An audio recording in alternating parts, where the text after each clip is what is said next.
안녕하세요. 우리 대학 멘토링 프로그램에 대한 안내입니다. 평생교육학과 이의기 교수님의 멘토링 프로그램에 대한 소개 영상입니다. 네, 안녕하십니까. 오늘 이 시간에는 우리 학교 멘토링 프로그램에 대한 오리엔테이션을 하겠습니다. 먼저 여러분들 이렇게 만나 뵙게 되어서 대단히 반갑고요. 환영과 감사의 말씀을 함께 드립니다. 공부를 하면서 자기가 원래 하고 있는 것 그 이외의 활동을 하는 것은 쉽지가 않습니다. 지금 이 오리엔테이션을 듣고 계신 분 중에서 멘토도 있고 멘티로 지원한 분도 있을 텐데, 특히나 멘토로 지원한 분들의 경우에는 자신의 공부 책임지는 것도 쉽지가 않은데 누군가를 도와주기 위해서 봉사를 한다? 이거 쉽지 않은 결정이라고 생각이 되고요. 멘티 입장에서도 내 나름대로 스케줄을 가지고 공부를 해야 되는데, 물론 멘토가 제공하는 정보라든가 도움이 여러모로 도움이 되는 것은 사실이지만 또 다른 시간을 내서 상호작용을 해야 된다는 것이 쉽지는 않습니다. 내가 무엇인가 나아져야 된다는 필요성을 가지고는 있지만 그것을 위해서 또 다른 노력을 해야 한다는 것이 우리에게 그리 쉬운 일은 아닙니다. 특히나 온라인 교육 같은 경우에는 가장 큰 장점이 내가 언제 어디서나 나의 스케줄에 맞춰서 공부를 할 수 있다는 것인데, 이런 멘토링이라는 프로그램에 들어오게 되면 누군가와 상호작용을 해야 되기 때문에 나만이 가지고 있는 그러한 페이스가 깨질 확률도 적지가 않습니다. 그런 와중에 이런 프로그램에 지원을 해서 무엇인가 유익한 상호작용을 한다는 것은 저는 개인적으로 능동적인 학습이라는 관점에서 매우 중요한 시도이다라는 생각을 합니다.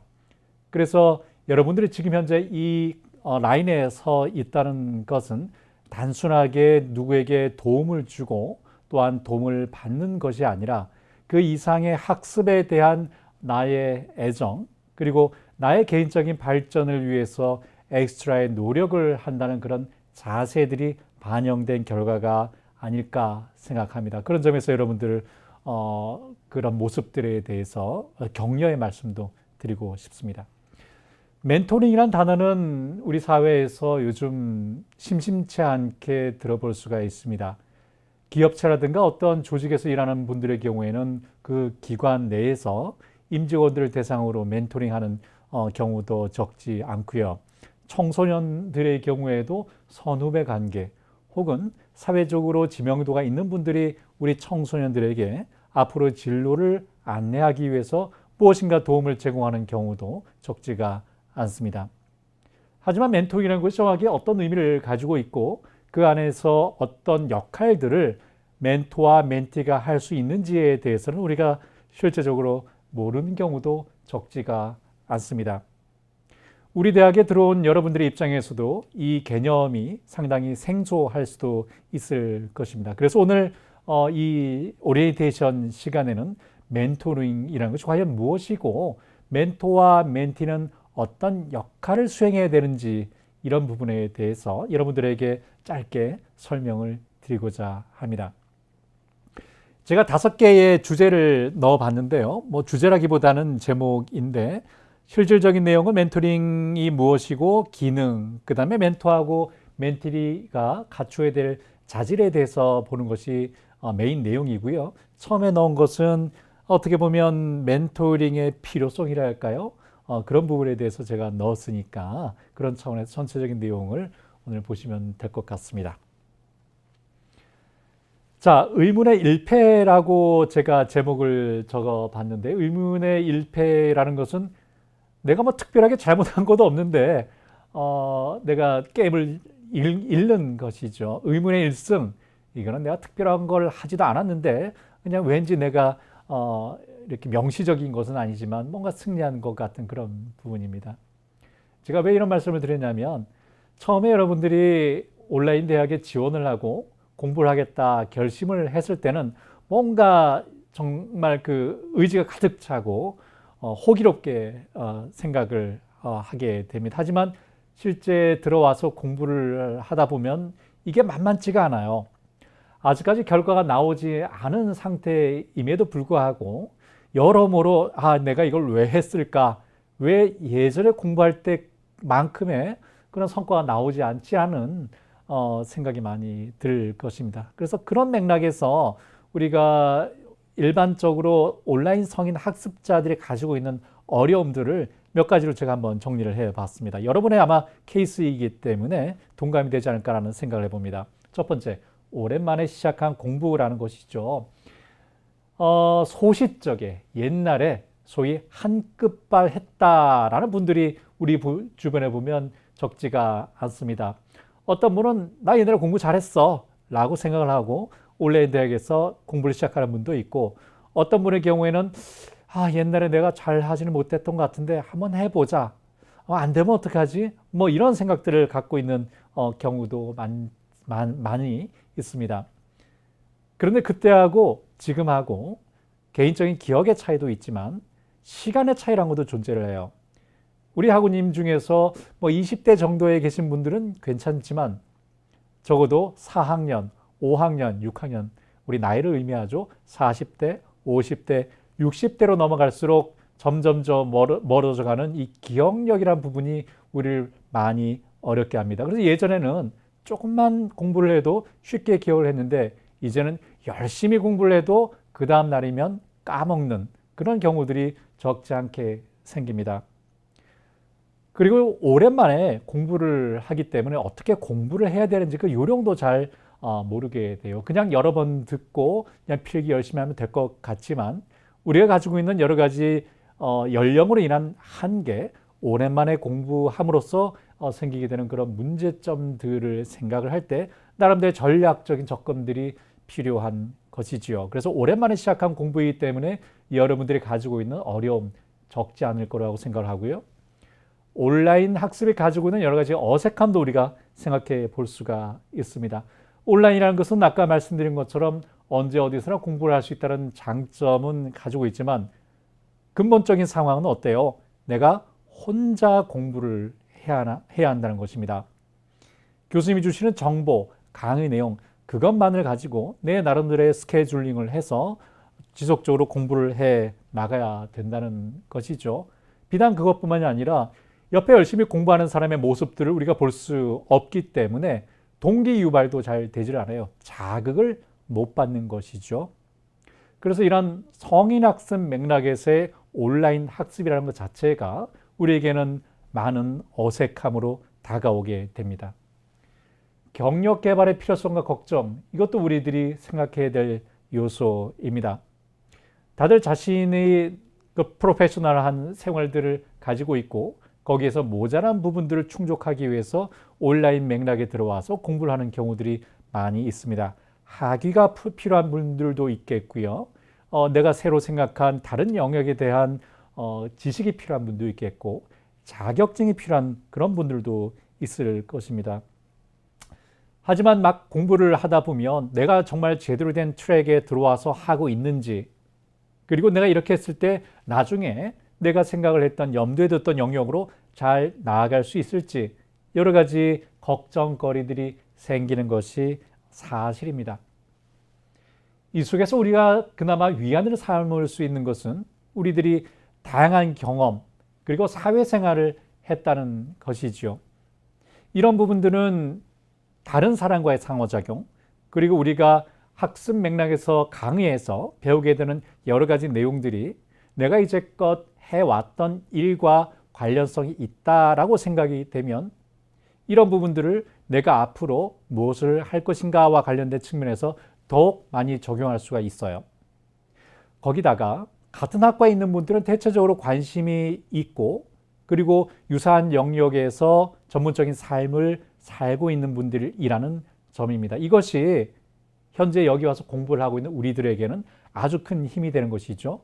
나하고 유사한 트랙에 있는 사람들이 내 옆에 있다?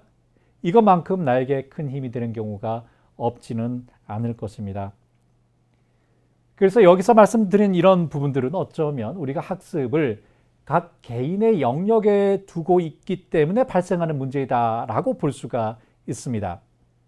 이런 문제점들에 관련된 도움을 누군가가 줄 수 있다라고 하면 우리 입장에서는 아주 마음이 놓이는 상황이 될 수가 있고, 그리고 성공의 가능성도 더욱 크다, 이렇게 볼 수가 있습니다. 그래서 교육학 내에서는요, 특히 온라인 교육에 있어서는 혼자 공부하는 것 물론 장점이 있긴 하지만 주변의 사람들과 연결해서 네트워킹을 한 다음에 그 내에서 학습을 하는 것이 인지적인 차원에서 여러 가지 도움을 얻는 것, 그리고 정서적인 차원에서 내 마음의 안정을 찾고 동기화가 되고 더욱 힘있게 공부를 할 수 있다는 측면에서 중요하다고 이야기를 합니다. 여러분들이 들어온 이 멘토링 프로그램이 우리가 가지고 있는 이런 여러 가지 어려움들을 극복할 수 있는 매우 소중한 계기가 된다, 이렇게 말씀을 드릴 수가 있습니다. 자, 그럼 멘토링이란 것은 무엇일까요? 개념을 보면요, 1:1 관계를 통하여 합의된 개인의 성장과 개발을 지속적으로 격려하고 인도해주는 교육 방법이다. 네, 멘토링도 일종의 교육 방법이라고 할 수가 있습니다. 사실 공교육이라고 하죠. 우리나라와 같은 유치원부터 시작을 해서 초등학교, 중학교, 고등학교, 대학교 혹은 대학원까지 있는 누군가가 교육이란 영역의 전문가로서 도움을 제공하고 있고, 우리는 그 시스템 안에 들어가서 공부를 하는 이런 공교육 체제는 실질적으로 근대 국가가 형성된 그 이후에 비교적 최근의 일이라고 볼 수가 있습니다. 우리나라의 경우만 보더라도 예전에 서당이라는 것이 있긴 했지만 실질적으로 삶에 필요한 여러 가지 교육들은 학교가 아닌 그 집단의 공동체 속에서 이루어진 성격이 강했습니다. 그렇죠? 그러니까 누군가가 정리된 지식을 전달하기보다는 생활 속에서 필요한 부분들을 끊임없는 상호작용을 통해 가지고 가르쳐주는, 그것이 바로 교육이었다는 것이지요. 그런 의미에서 이 멘토링이란 것도 일종의 무엇인가를 전달해주고, 그리고 그 속에서 상호작용을 통해서 스스로 깨우치는 어떤 그러한 것을 핵심으로 삼고 있는 일종의 교육 방법이다, 이렇게 볼 수가 있습니다. 이 멘토링이라는 것이 어떻게 나오는지를 한번 보면 이 멘토링이 무엇인지에 대해서 보다 쉽게 여러분들이 아마 이해할 수 있게 될 겁니다. 이 그림 보시면 딱 느낌이 오실 텐데요. 트로이 목마죠. 트로이 목마. 호머가 쓴 오디세이 서사시죠. 오디세이에서 그리스 군하고 트로이 군하고 전쟁을 했죠. 그건 10년 동안 이루어졌는데 나중에 그리스 군이 아무리 공격을 해도 이 트로이 군을 이기지를 못하자 마치 후퇴한 것처럼 위장을 하고 이 목마를 그 성 밖에 놔두고 도망갔습니다. 사실 이 안에는 군사들이 들어 있었고, 트로이 군은 이 자기들이 이겼다 해서 이 트로이 목마를 가지고 안으로 들어왔고, 밤에 이 군사들이 나와서 이 전쟁을 그리스군의 승리로 이끌었다는 그런 이야기이죠. 이 그리스의 이 이야기가 사실 멘토가 나온 그 배경이 되고 있습니다. 여기에 나갔던 그 오디세이가 이 전쟁에 가면서 자기 친구인 그 사람 이름이 멘토였어요. 자기 친구에게 자신의 아들의 교육을 맡기고 나갔습니다. 그랬더니까 그렇게 맡겼고, 그 다음에 이 전쟁이 끝나고 이제 돌아왔지요. 돌아왔더니까 이 자기 친구인 멘토가 자기 아들을 너무나 훌륭하게 잘 키웠던 거예요. 그것이 단순하게 교육자의 모습이라고 할 수도 없었고, 또한 부모의 모습도 갖추고 있었고, 아니면 어떤 때는 친구처럼 그런 모습도 보였다는 거죠. 어떤 때는 엄하게, 어떤 때는 자상하게, 정말 인생을 살아나가는 데 필요한 종합적인 도움을 제공했던 그런 사람으로서의 역할을 했던 것입니다. 그래서 이 사례를 보고 멘토라는 이름을 따와서, 멘토라는 것은 여기는 지금 1:1 방식으로 되어 있지만 전 생애 동안 교육을 하는 일종의 스승이라는 의미를 갖게 되었고, 이런 멘토와 더불어 그 도움을 받는 사람은 멘티라고 이름을 붙이고 이 행위를 멘토링 이렇게 이름을 붙이게 되었던 것입니다. 그래서 이 어원 자체가 단순하게 무엇을 전달하는 것이 아니라 종합적으로 그 사람을 가이드해서 이끌고 나가는 것, 그것을 멘토링이라고 부르게 되었던 것이고요. 그 중에서 가르치는 사람의 입장에 있는 사람을 멘토라고 불렀고, 그 다음에 그것을 받는 사람의 입장을 멘티라고 이렇게 이야기를 했습니다. 형식은 다양하게 이루어질 수가 있어요. 통상적으로 여기 나오는 것처럼 1대1 방식으로 이루어지는 경우가 있고요. 1대 다수, 그러니까 한 사람의 멘토가 여러 멘티를 대상으로 하는 경우도 있고, 팀과 팀으로 하는 그런 경우도 있습니다. 또한 포멀하다 해서 공식적으로 하는 경우도 있고요. 비공식적으로 하는 경우도 있고, 우리처럼 온라인 맥락에서 하는 온라인 멘토링도 있고요. 그 다음에 리버스드 멘토링이라고 해서 아랫사람이 윗사람을 멘토링하는 그런 경우도 있습니다. 기업체 같은 경우에는 임직원, 특히 임원들이 신세대들의 경영을 잘 모르는 경우들이 일부 있습니다. 그럴 경우에는 신입사원들이 임원들을 이끌고 나가는 그런 멘토링도 존재를 하는 것이지요. 어떤 경우에든 단순하게 무엇인가를 가르치기보다는 종합적인 영역에서 멘티가 일정 수준 이상 올라갈 수 있도록 멘토가 종합적으로 도와주는 그런 행위들을 멘토링 이렇게 부를 수가 있습니다. 자, 그럼 멘토링은 어떤 측면에서 기여를 할 수가 있을까요? 세 가지로 꼽아봤고요. 첫 번째는 경력 개발이라는 부분입니다. 강의를 통해 갖고 필요한 부분들도 여러분들에게 우리 학교의 멘티들에게 전달할 수가 있을 것입니다. 하지만 멘토링이라는 것은요, 그런 강의 이외의 영역에 대한 어떤 정보들도 많이 제공할 수가 있습니다. 개인적 도움, 성장 및 학습, 여기도 되어 있겠지만 초반에 말씀드렸던 것처럼 우리 대학에 오신 분들은 대체적으로 사회에서 그 학과와 관련된 영역에서 활동하는 분들이 많이 있는데, 그런 활동을 하는 데 있어서 우리 학교에서 어떻게 공부를 하고 어떤 그 로드맵에 따라서 학습을 전개해 나가야 될지, 그 과정에서 어떤 부차적인 노력들을 해야 될지, 이런 부분들을 종합적으로 도움을 제공할 수가 있다는 것이죠. 또한 멘토가 가지고 있는 학과 내의 네트워크, 그리고 해당 영역에서 밖에 있는 네트워크, 이런 부분들도 전달을 해서 멘티들이 필요한 인간관계를 확보할 수 있도록 도와줄 수도 있습니다. 두 번째는 개인적인 도움입니다. 어차피 온라인 학습이란 건 말 그대로 공부를 의미하는 것이지요. 그렇기 때문에 학습 그 자체에 대한 도움, 학습 전략에 대한 부분이라든가 학업 스케줄이라든가 이런 측면에서 도움을 줄 수가 있고요. 또 다른 하나는 여기에 나와 있는 것처럼 정신적 지원하고 상담을 통한 안정감이라는 차원입니다. 내 뒤에 누군가가 굳건히 서서 나에게 도움을 제공하고 있다라는 그런 믿음만큼 우리한테 도움이 되는 것은 없을 것입니다. 내가 시험을 쳐야 되는데 누구에게 물어볼 사람이 없다. 어떤 도움을 받아야 되는데 도대체 무엇을 해야 할지 모르겠다. 멘토의 존재가 매우 크게 다가오는 대목이고요. 또한 멘토가 보여주는 여러 가지 행위들, 사고 방식들, 이런 부분들이 역할 모델로서 멘티가 해야 할 바를 분명하게 제시한다는 측면에서도 도움이 될 것입니다. 마지막으로 성장 및 학습입니다. 경력 개발이나 개인적 도움, 이런 부분들이 종합적으로 다 들어가 있는 측면이라고 볼 수가 있고요.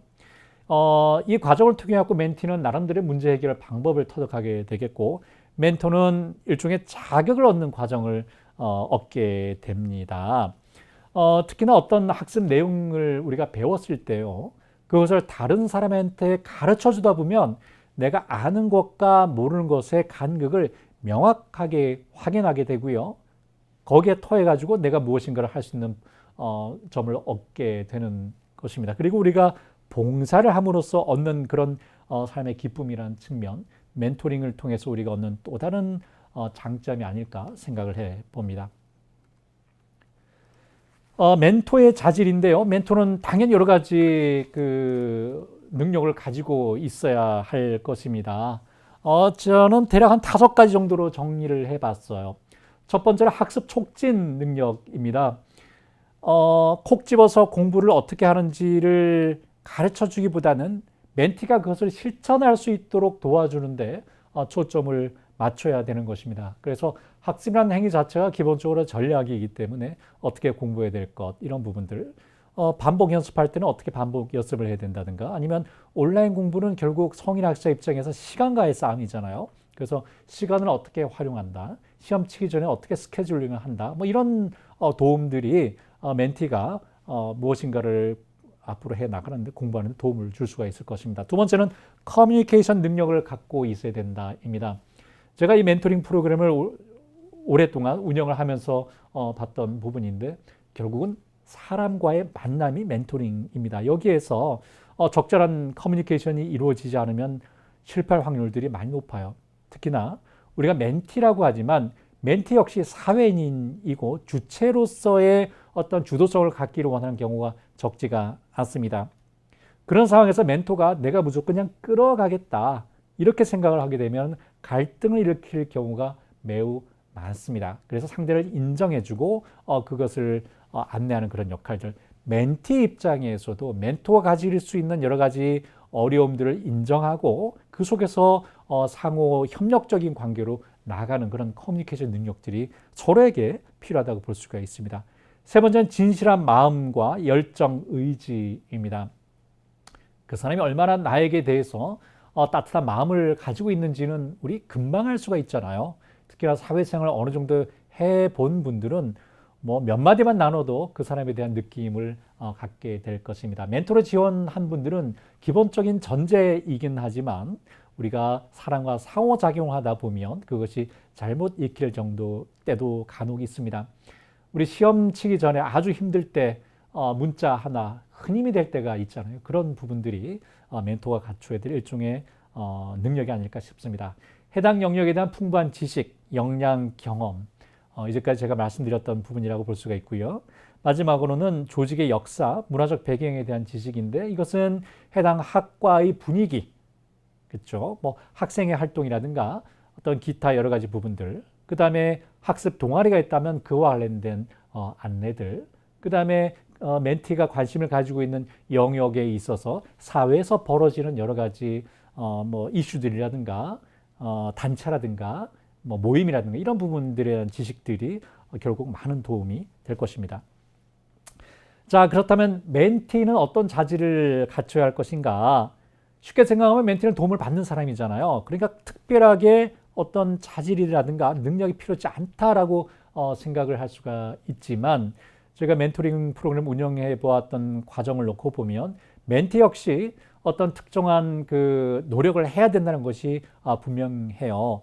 통상적으로 생각하면 멘티는 그냥 와서 주는 도움을 받아서 그냥 열심히 공부하면 돼라고 생각을 하지만 이거 잘 맞으면 뭐 그게 괜찮을 수도 있어요. 하지만 멘토하고 멘티하고 원활한 커뮤니케이션이 이루어지지 않거나 세팅한 상황 자체가 다르다면 갈등을 일으킬 소지가 매우 많고요. 결국은 멘토링이 원활하게 수행되지 않는 결과를 낳게 됩니다.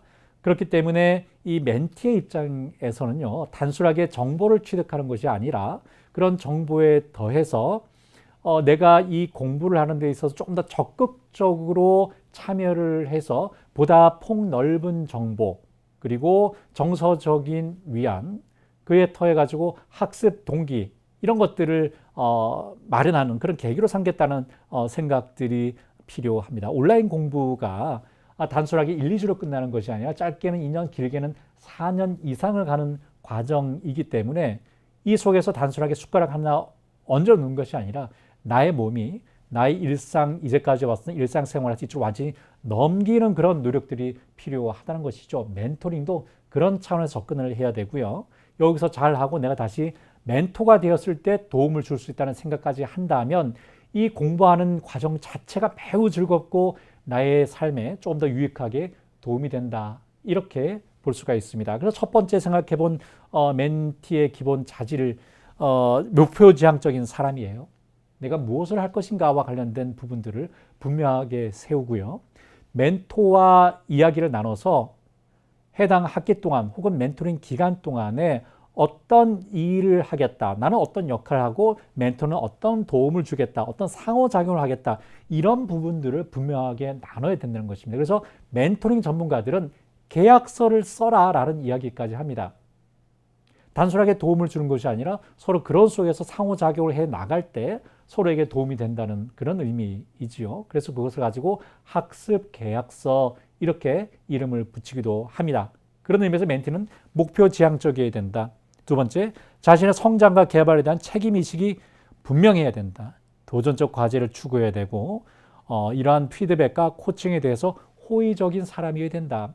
이런 자질을 잘 갖추었을 때 멘티로서 혹은 멘토링이 잘 운영된다는 것이고요. 이런 자질은 내가 없다 이렇게 생각하기보다는 내가 멘토링 프로그램에 들어왔다 하면 이런 방향으로 내가 노력을 해야겠다 이렇게 여러분들이 받아들이시면 될 것 같습니다. 멘티의 역할들은 멘토와의 상호작용 속에서 스스로 개발할 부분을 찾고 목표를 수립하고 그에 맞춰서 구체적인 계획들을 함께 만들어 가야 됩니다. 그 후에는 우리가 온라인 대학이긴 하지만 정기적인 접촉을 통해서 멘토에게 진행 상황을 이야기하고 서로 대화를 해 나가는 과정들이 필요합니다. 제 경험상으로는 학기 초에도 좀 만나고 학기 말에도 만나기도 하겠지만 기존의 학과에 있는 모임들이 있을 겁니다. 뭐 체육대도 있고요. 축제도 있고 개강 파티도 있을 수가 있고 종강 모임도 있을 수 있겠고요. 그 외 여러 가지 모임들이 있을 때 자연스럽게 만나서 학과 모임도 하고 멘토링도 진행하도 괜찮은 것 같고요.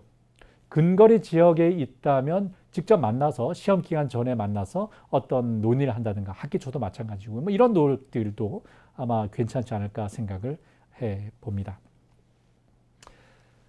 사실 드리고 싶은 말씀들은 더 많이 있는데요. 시간이 제한되어 있는 관계로 멘토링이란 무엇이고 멘토와 멘티가 어떤 노력을 해야 할 것인가와 관련된 부분들만 제가 오늘 간략하게 말씀을 드렸습니다. 멘토링이란 것 어떻게 보면 좀 어색할 수도 있지만 여러분들 열심히 참여하다 보면 나의 발전뿐만 아니라 상대방의 발전에도 기여한다는 그런 느낌 자체가 엄청난 삶의 큰 힘이 될 수가 있습니다. 그런 입장에서 한번 열심히 참여해 보시고요. 여러분들이 발견한 기쁨과 경험들을 또 다른 분과 쉐어할 수 있기를 기원해 보겠습니다. 고맙습니다. 다음은 멘토링 프로그램 참여자 경험담 영상입니다. 안녕하세요. 평생교육학과 졸업생 이지혜입니다. 제가 14학번 신입생으로 입학할 당시 학과에서 시행하고 있었던 멘토링 프로그램에 1년은 멘티로, 3년은 멘토로 활동하게 되었습니다. 멘토링 프로그램을 통해서 개인적으로는 긍정적인 영향을 많이 받게 되어서 저의 학습에 대한 지속성이 향상되었다고 생각합니다. 제가 혜택의 수혜자라고 할 수 있죠. 그리고 또한 저뿐만이 아닌 다른 학습자들에게서도 긍정적인 변화와 성장을 여러 차례 경험하게 되었습니다. 그 이후 저는 멘토링에 대한 신뢰가 가득한 사람이 되었습니다. 그것이 계기가 되어서 지금 현재 학교에서 시행하고 있는 멘토링 프로그램에서 제가 경험하고 생각해 왔던 멘토링에 대한 이야기를 여러분과 함께 공유하게 되었습니다. 평소 멘토링 프로그램을 통해 많은 분들과 만남과 대화를 하고 있었지만 지금 현재 이런 낯선 환경에서 미지의 여러분들을 만나는 것을 생각하니 긴장도 되기도 하고요. 많이 설레기도 합니다. 저의 멘토에 대한 경험의 공유가 여러분에게 작은 도움이라도 됐으면 하는 바람으로 준비하였습니다. 우선 저는 제가 생각하고 있는 멘토의 역할, 그리고 제가 진행하였던 멘토링의 형식과 절차, 이런 멘토링 활동으로 인해서 기대할 수 있는 효과, 이렇게 4가지 주제로 준비하였습니다.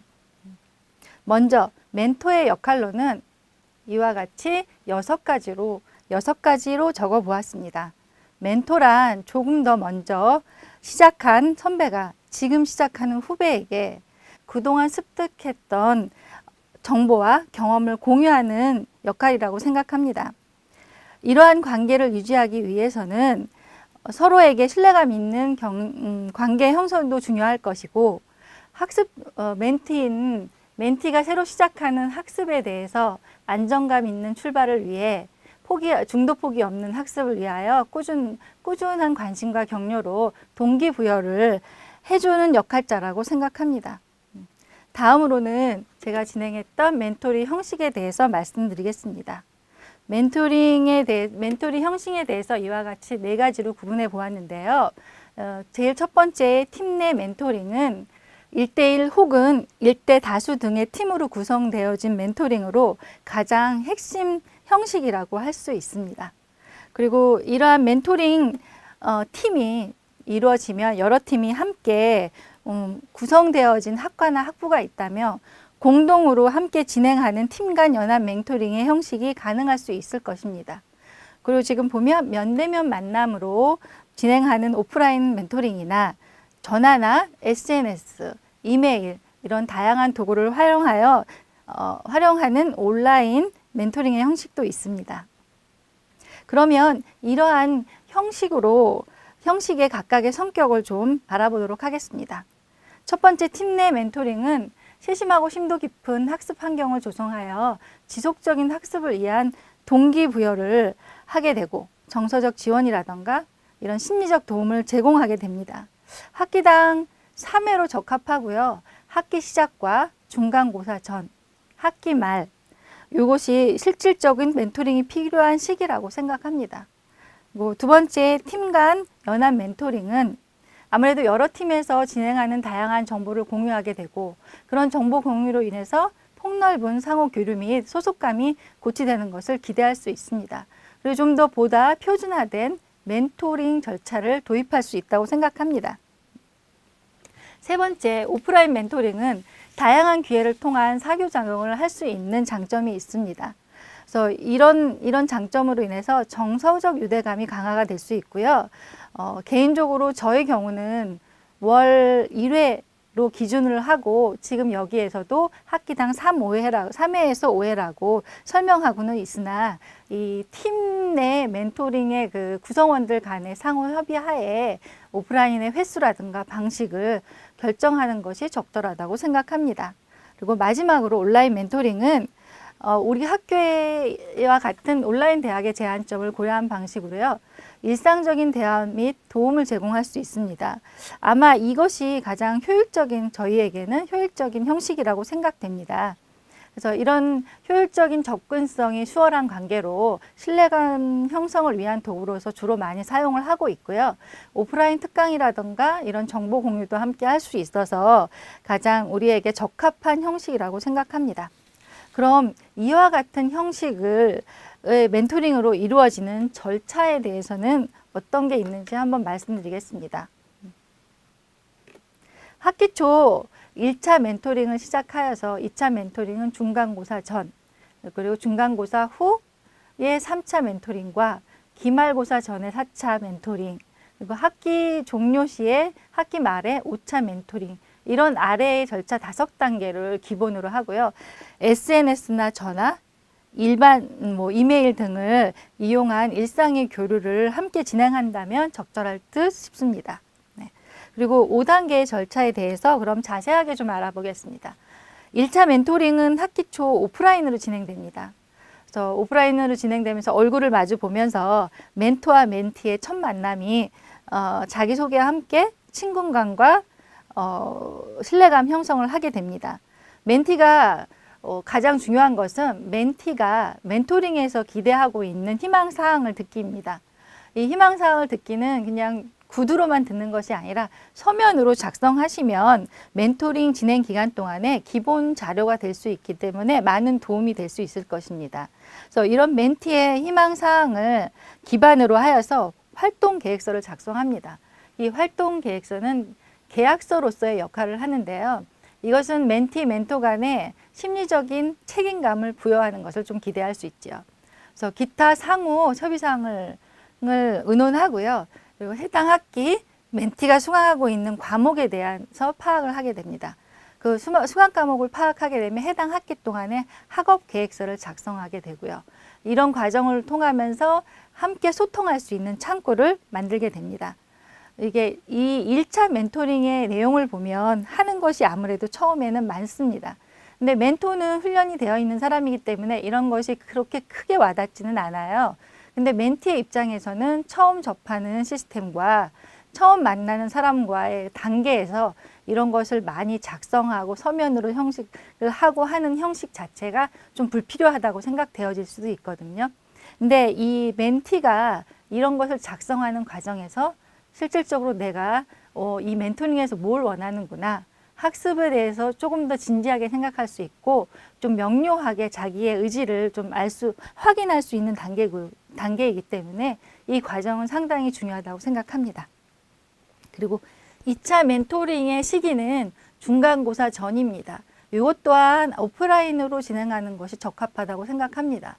아무래도 이제 학생의 신분으로서 가장 첫 번째 시험이라는 것이 가장 큰 부담이 될 수 있거든요. 그래서 시험 환경에 대한 안내, 사전 모의 테스트라든가 응시 변경원 제출을 할 수 있는 요령이라든가 유사시의 그 대처 방법 등 이런 것들을 저희 같은 경우는 홈페이지를 숙지하고 있기 때문에 이거는 의뢰이 알 것이다, 당연히 알고 있을 것이다 라고 생각하지만 의외로 홈페이지 숙지를 못 하시는 분들이 초반에 많기 때문에 이런 기본적인 설명들을 해주시는 게 상당히 중요합니다.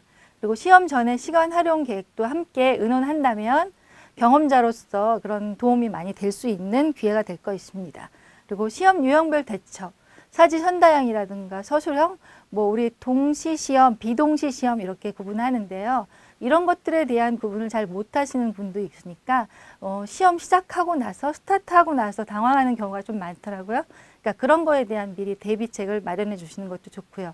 리포트 유형이라든가 이런 것들도 좀 그런 이 2차 멘토링 때 해주시는 게 좋고 멘티들 입장에서도 이때 기타 질문이 상당히 많은 시점입니다. 이런 질의응답 시간을 좀 주시는 것도 좋은 방법인 것 같고요. 이 2차 멘토링, 이 시기의 멘토링이 멘티들의 참여도와 집중력이 가장 높다고 생각합니다. 아무래도 이때가 제일 중요한 시점이지요. 그다음 3, 4차 멘토링은 중간고사 이후와 기말고사 전후로 온라인으로 진행합니다. 중간고사 후에는 결과도 확인하고요. 함께 결과 확인할 수 있으면 함께 결과 확인하면서 결과에 대한 격려와 그리고 아낌없는 칭찬, 그리고 자기 반성이라든가 성찰 이런 것들의 활동을 하게 됩니다. 기말고사 전에는 중간고사 시 놓쳤던 부분에 대한 확인 및 조언 같은 활동을 하게 되죠. 그래서 일상적으로 이렇게 3, 4차를 온라인 활동으로 정해놓았지만 이렇게 지금 일상적일 때 온라인 활동을 통한 상호작용을 수시로 하는 것도 권유합니다. 그리고 학기가 종료하는 시점인 학기 말에 오프라인으로 5차 멘토링을 진행합니다. 그래서 전반적인 멘토링 참여에 대한 소감 발표를 하게 되고요. 학기 초 계획했던 그 학습 계획서를 한번 점검을 하고요.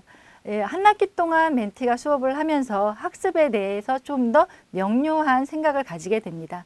그렇게 되면 진로에 대한 계획도 조금 수정을 할 수 있는 일이 생기거든요. 그래서 그런 시간들을 가지면서 이 로드맵 작성을 하게 되는데 이 로드맵 작성은 이 남은 기간, 전반적인 내가 졸업할 때까지 그리고 학과마다의 자격증이나 특이사항이 있습니다. 그런 특이사항에 맞게 편입생이면 2년 동안, 신입생이면 4년간에 내가 수강할 과목들을 좀 정리해 보는 로드맵 작성을 하게 됩니다. 그러니까 로드맵 작성은 좀 체계적이고 계획적인 학습 활동에 많은 도움이 되니까 꼭 필요한 필수적인 활동이라고 생각합니다. 그리고 이제 마지막 보고서 단계는 멘토의 최종 보고서와 함께 멘티의 자기 평가서를 제출하면서 멘토링은 종료하게 됩니다. 그러면 이러한 멘토링 과정과 형식과 절차를 가지고 멘토링을 진행했을 때 기대할 수 있는 효과는 무엇일까요? 제가 생각하는 효과, 기대 효과로는 첫 번째는 학생들의 학교에 대한 소속감과 결속력이 강화됩니다. 때로는 이것이 큰 힘을 발휘하기도 합니다. 그리고 두 번째는 멘토의 역량 강화입니다. 멘토도 재학생입니다. 재학생으로서 자기의 학습에 대한 활력소가 될 수도 있고요. 그리고 멘티의 안정적인 정착을 보면서 내가 멘티에게 도움이 됐구나 라는 이런 자부심이 향상이 되는 효과를 얻을 수 있습니다. 그리고 멘티의 효과로는요, 가장 큰 게 멘티의 기대 효과이겠죠. 궁극적인 목표는 지금 멘티의 멘토로의 성장입니다. 이제 멘티의 경우는 새로운 학교 문화에 안정적인 정착을 하게 되면서 학습에 대한 자신감을 생기게 되겠죠. 그러면서 이제 멘토와의 분리가 되면서 이렇게 멘티의 멘토로의 성장을 기대할 수 있다고 생각합니다. 근데 저는 이와 같은 이런 기대 효과를 여러 차례 경험하였습니다. 그리고 여러분들의 멘토링에서도 이런 경험을 충분히 하실 거라고 확신할 수 있습니다. 다만 한 가지 선배 멘토로서 멘토 여러분에게 당부하고 싶은 말은 멘토가 즐겁고 활기차게 하셨으면 좋겠습니다. 지치지 않기를 바랍니다. 만에 하나 멘토의 소진이라던가 어려운 상황에 처하셨다면 학과 교수님의 찬스를 적극적으로 추천합니다. 지금까지 제가 경험한 것에 대해 알고 있는 범위 내에서 말씀드렸습니다. 여러분의 멘토링 팀별 상황에 맞춰서 부분적으로 적용하시면 좋겠습니다. 제가 생각하는 멘토링을 한 단어로 이야기한다면 서로상 가르칠 상교라고 생각합니다. 상교. 일방적인 지원이나 배움이 아닌 서로에게 가르치고 배우며 성장하는 과정이라고 생각합니다. 행복한 학습 공동체의 그 긍정적인 상교를 멘토 여러분들도 경험하셨으면 하는 바람입니다. 함께 해주셔서 감사합니다. 다음은 프로그램 활동 개요입니다. 멘토링 프로그램 활동 개요입니다. 활동 기간은 매 학기 진행되며 상반기에는 3월에서 6월 사이, 하반기에는 9월에서 12월 사이에 진행합니다. 활동 형태는 학과별로 멘토, 멘티 1대3 그룹으로 매칭되어 진행합니다. 신청 인원에 따라서 그룹 인원수가 변경될 수도 있습니다.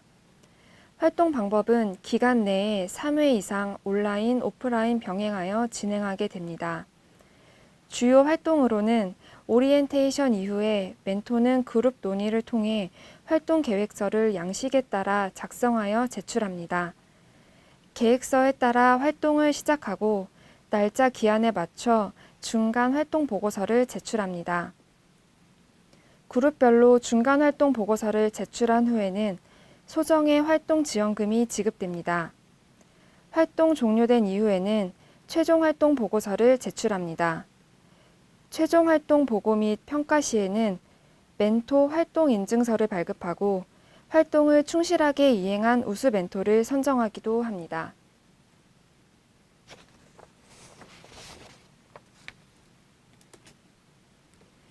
프로그램 세부 일정입니다. 오리엔테이션은 상반기에는 3월, 하반기에는 9월에 진행되며 오리엔테이션 이후에는 활동 계획서를 제출합니다.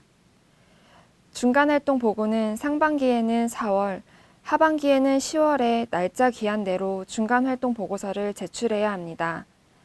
제출한 후에는 소정의 활동 지원금이 지급됩니다. 최종 활동 보고 및 평가는 상반기에는 6월, 하반기에는 12월에 날짜 기한대로 최종 활동 보고서를 제출해야 합니다. 평가 시에는 멘토 활동 인증서를 발급하고 우수 멘토를 선정하여 시상합니다. 이외 프로그램 만족도 조사를 진행합니다. 감사합니다.